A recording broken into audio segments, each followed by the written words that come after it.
जळगावमधून महत्त्वाची बातमी। जळगावमध्ये वादळी वाऱ्यासह मुसळधार पावसामुळे शिवतीर्थ मैदानावरील फटाका विक्रेत्यांचं मोठं नुकसान झालंय।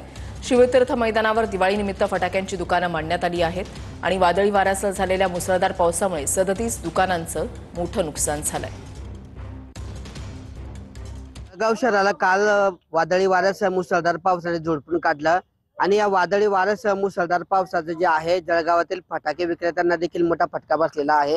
फटाक्यांचा जो माल आहे बराचसा या ठिकाणी भिजून फटाक्यांचं मोठं नुकसान झालेलं आहे। काय नुकसान झाले नेमकं? फटाके सगळे ओले झालेले, जे विकले जाणार होते आज सगळे आजच्या या दिवसाला ते आता विकू शकत नाही, कारण ते ओलेच झालेले, ते काही कामाचे नाहीये। त्याच्यामुळे प्रचंड त्याचं नुकसान झालेलं आहे आणि आता ही नैसर्गिक आपत्ती समजून, ही नैसर्गिक आपत्तीच आहे, तर शासनाने जर मदत केली तर मग त्याच्यातून थोडंफार तरी बाहेर येऊ शकतील। नैसर्गिक आपत्ती समजून थोडीफार का होईना आम्हाला मदत करावी अशी अपेक्षा व्यक्त केली आहे। किशोर पाटील, TV9 मराठी, जळगाव।